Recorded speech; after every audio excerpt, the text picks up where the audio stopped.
Olá a todos, bem, o vídeo de hoje eu vou falar um pouquinho sobre a necessidade dos indivíduos de viverem em coletividade, viverem participando de grupos, se é possível ser feliz sozinho, e se não for possível, se a gente tiver que viver com outras pessoas, como é que se faz para conhecer uma pessoa, para saber quem ela é de verdade, e aí sim tem a segurança de um relacionamento que vai ser um relacionamento de troca, um relacionamento positivo. Então, nesse vídeo, é possível viver sozinho, ser feliz sozinho? E se não, como fazer para conhecer os indivíduos e ter uma relação segura e positiva?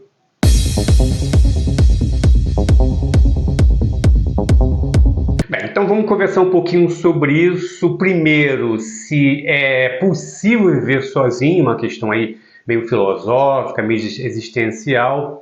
E se não for possível, se a gente tiver ser obrigado a viver com as pessoas para ter um tipo de felicidade, como é que eu consigo compreender, aprender sobre a pessoa para que eu possa me relacionar com pessoas que valham a pena, que tenham realmente um valor para mim? E porque no vídeo anterior eu falei um pouquinho das amizades tóxicas, tem a ver um pouquinho com essa percepção do outro antes de eu me aproximar desta forma de um indivíduo.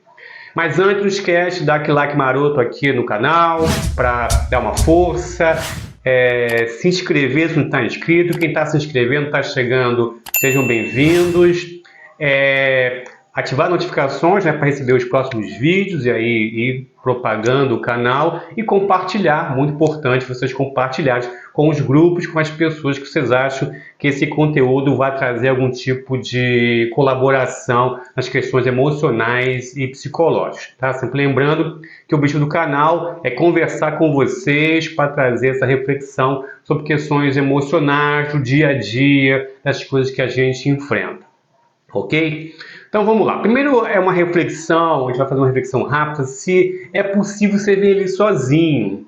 Essa é uma questão filosófica, vamos dizer assim, porque basicamente o ser humano é um ser gregário, é uma espécie que sobreviveu às outras espécies, até mais fortes do que ela, porque ela tinha essa característica de viver junto, de colaboração, e aí se unindo, um protegia o outro e conseguia vencer algumas espécies que viviam sozinhas, né, que o seu elemento, o seu indivíduo, ao nascer, ele se distanciava do grupo, ia criar a sua própria relação com o ambiente e acabava ficando mais exposta às intempéries do ambiente, das situações que ele vivia. Mas, no mundo moderno, essa proteção, ela não é tão evidente como ela era antigamente, antes, né, nos primórdios. Então a gente tem que refletir se um indivíduo ele pode viver sozinho. Assim, é uma resposta um pouco complicada, porque fundamentalmente sim, porque ele não necessita essencialmente do contato com o outro para continuar a sua existência.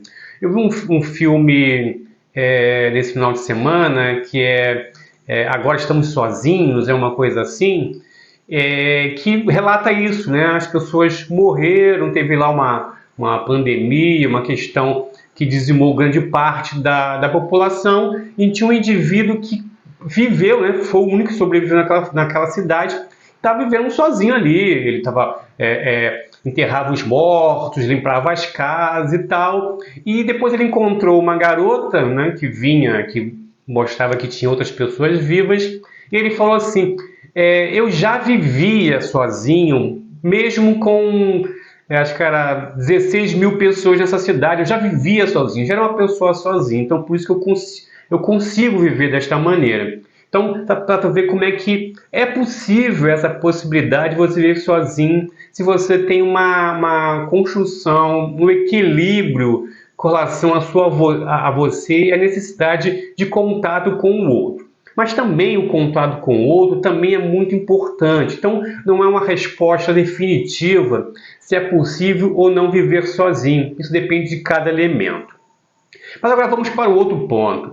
Se eu tenho, né, se a gente vive uma sociedade coletiva de pessoas e eu tenho que entrar em contato com as pessoas no trabalho e tudo mais, não é uma situação excepcional como se tem aqui agora, como é que eu faço para identificar, para perceber se aquela pessoa vale a pena eu construir uma relação com ela, que eu posso esperar?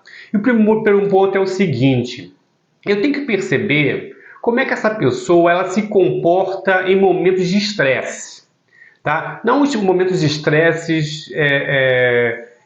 no limite, né, onde acontece uma coisa realmente impactante para esse indivíduo. Mas no momento de estresse corriqueiro, como é que essa pessoa se comporta? Como é que ela trata as outras pessoas quando ela está nesse ambiente? Porque quando as pessoas se aproximam da gente, elas se aproximam de uma forma mais cordial, elas não demonstram quem são, elas tentam se apresentar com o melhor que elas têm, o melhor possível que elas têm, o que elas são. Então é impossível a gente ter essa percepção. Mas observando uma pessoa no momento de estresse, quando ela está atingindo o seu limite de controle, você começa a perceber quem é essa pessoa, como é que ela trata quando essas fachadas elas acabam caindo. Nesse momento nós está perdendo um pouco o limite. Então é muito importante ter essa observação dessa pessoa no momento de estresse, no momento onde ela está tendo a ação do ambiente, de pessoas que ela não consegue controlar. O outro ponto é o seguinte: você tem que perceber como é que é o valor seu para essa pessoa, né? Será que essa pessoa ela só te valoriza quando você tem uma importância, no sentido de tem uma utilidade para ela? Então, se eu tenho uma utilidade, ela age comigo de uma forma. Se eu não tenho essa utilidade, ela se afasta. Então, tem a ver muito com isso, né? Eu não sou uma pessoa para ela, eu sou uma utilidade. Então, se eu percebo que essa pessoa, não só comigo, com outras pessoas, quando a pessoa demonstra ali ter algum tipo de utilidade para ela se aproxima, ela é cativante, ela é interessante, mas quando não tem uma importância, uma utilidade, ela se afasta, eu percebo que, olha, essa pessoa tem essa característica, ela só utiliza as pessoas ou se aproxima delas quando elas têm algum tipo de utilidade.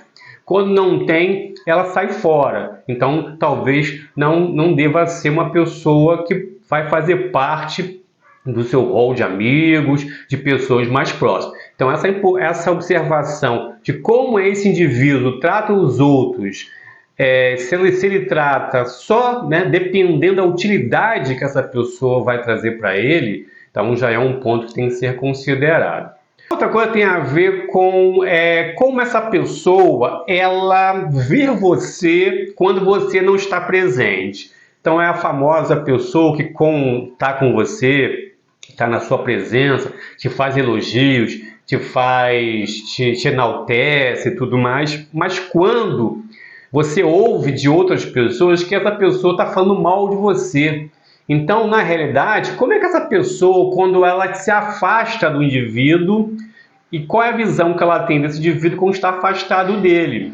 Se o que ela fala sobre você, se ela te defende, se ela tem uma crítica sobre você, é a mesma coisa que ela faz afastada de você, então é uma pessoa interessante, porque é uma pessoa que mantém as suas posições, que é verdadeira nas suas posições. Agora, se essa pessoa, quando está com outros indivíduos, ela tem uma opinião diferente sobre você ou sobre outras pessoas, mostra que é uma pessoa que não tem uma verdade na sua forma de se expressar. Ela se expressa de forma conveniente. Então, aqui tem uma conveniência por meu interesse, e eu falo uma coisa, faço algum tipo de declaração. Quando eu estou em outro lugar, existe uma outra conveniência, eu faço uma outra declaração totalmente diferente do que eu falei. Então, é outra característica que tem que ser observada com relação a essa pessoa. Se essa pessoa tem essa oscilação de opiniões dependendo do ambiente, é mais um indivíduo que você tem que repensar se vale a pena estar próximo do seu círculo de amizade. E por final, que é uma coisa que tem uma frase corriqueira, né? Como para se conhecer uma pessoa, você tem que dar dinheiro ou dar poder. né? Quando essa pessoa tem dinheiro e poder, ela mostra quem ela é. Um dos pontos dessa frase é verdadeiro, né? Porque hoje em dia, no capitalismo, uma coisa está ligada à outra. Como é que a pessoa lida com as questões financeiras? Como é que ela lida com essa relação financeira e com os outros? Ela se aproxima das pessoas que têm mais dinheiro, ela se afasta das pessoas que têm menos dinheiro. Quando você está numa situação financeira, ela se aproxima de você. Quando você está mal, deu uma caída, ela nem liga para você. Então, a relação que a pessoa tem com questões financeiras é muito importante. Eu não estou dizendo que as questões financeiras não devem ser levadas em consideração. É claro, porque como eu falei, vivemos num mundo capitalista e o dinheiro tem a sua importância, né? Tem o seu valor nas nossas vidas. Mas uma coisa é você saber que esse elemento tem uma importância para que as nossas vidas aconteçam e o valor exacerbado que essa pessoa coloca nisso e como isso acaba dirigindo o seu comportamento com relação aos outros. Então, se ela tem muito dinheiro, ela se afasta de você. Se ela não tem, ela se aproxima. Se você tem, ela se aproxima. Se você não tem, não se afasta. Ela dá valor a pessoas que aparentam ter mais poder aquisitivo, ter mais renda, e se afasta de pessoas que não têm. Tem um comentário com relação a pessoas que têm dinheiro, tem um comentário totalmente oposto, depreciativo, sem fazer a relação de quem é quem esses indivíduos e valoriza, então, faz um comentário de valor para as pessoas que têm dinheiro e um valor depreciativo para as pessoas que não têm dinheiro. Esse é um outro fato, outro item que você tem que observar para saber se esse indivíduo vale a pena você se aproximar ou não. Então eu dei 4 pontos que já são um ponto de partida para você daqui para frente observar os indivíduos que se aproximam de você. Fazendo essas observações, você vai ter ali uma clareza de quem é essa pessoa e já forma aí a sua escolha de você querer se aproximar dela ou não. Então, sim, a questão de ser feliz sozinho, ele é possível dentro de uma construção emocional fortalecida e a compreensão do que aquilo significa. Agora, isso eu estou falando de um número muito pequeno de indivíduos. A maioria, né, da população mundial, ela vive na relação com o outro, na necessidade dessas relações, de sofrer quando estão isoladas, estão sozinhas. Então, para que essa relação que ela quer construir tenha um retorno satisfatório, é importante ela observar esses 4 pontos no indivíduo antes de ter uma aproximação mais importante, mais consistente com essa pessoa. O que eu falei no vídeo anterior, eu vou botar aqui o vídeo no final para vocês darem uma olhada lá. As amizades tóxicas, elas se formam porque os indivíduos eles não percebem, antes de criar uma amizade, essas características que podem existir nas pessoas que elas querem ser amigas e acabam se aproximando de uma forma automática e acaba sofrendo aqueles tipos de amizades que nós falamos no vídeo anterior. Então, dá uma olhada lá para saber quais são os tipos de amizade tóxicas, mas para você se prevenir dessas amizades, é importante fazer essas observações e aí sim ter a decisão se você quer se aproximar dessa pessoa ou não. A decisão é sua, você é uma pessoa livre para decidir, como também já falamos no vídeo, que o indivíduo é livre de uma forma inevitável. Mas aí, a resultado, você já sabe o que poderá vir, ok? Então, esse foi o vídeo de hoje, espero que tenham gostado. Não esquece de curtir o vídeo, de se inscrever, de ativar as notificações e compartilhar para ajudar o canal, ok? Então a gente se vê na próxima, um abraço e fiquem em paz.